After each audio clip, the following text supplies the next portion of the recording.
You had a great second half last week, but this week, that second half, you just didn't have it.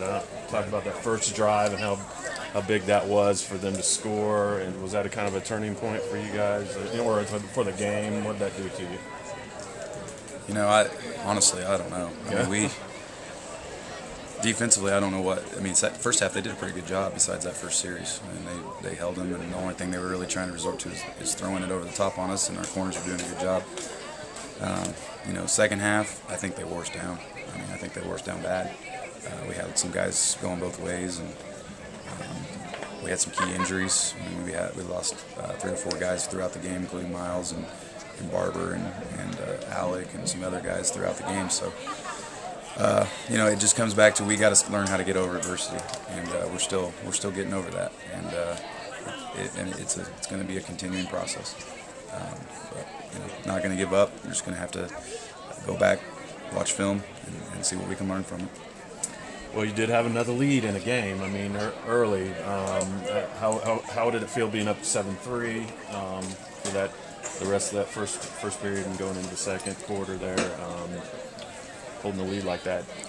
Yeah, we converted 2 big third downs on that series, and it seemed like we were every time we would get in a second and a manageable amount, we would have a bad snap, or we would have a guy get completely through on a blitz, one person here or there, and it has just killed drives. I mean, we had too many 3-and-outs tonight. We're not going to be successful offensively with that many 3-and-outs. And that also put our defense on the field too much, which is part of the reason why they basically just ran right down our throat that third and fourth quarters. Yeah. Well, I mean, week 7's upon us now. You're going to be preparing for that. I mean, and a tough one at that coming up against Andover. Yeah. But talk about what this does to you guys mentally and physically too. I mean, with some dinged up guys going into the district play. Hopefully we'll get them back. But honestly, going into this game, I felt better than I'd felt all year. Going into a game, I felt like our offense is clicking better than it had been in practice, and I think it just goes back to when bad things happen, we got to figure out how to get over that. And until we do, we're gonna struggle. It's a very good district. I think if Andover won tonight, they're undefeated. Newton has shown that they can play with some of the top teams in Division I. And Emporia won the district last year, so we don't have a cakewalk by any means. I mean, we're definitely going to be the underdog in all 3 games, but I just talked to the kids about it, and we're gonna take on that underdog role and try to get an upset. That team wasn't 30 points better than us, so anything can happen in a football game. So we're going to approach every game like it's the state championship and do what we can to try to get a W.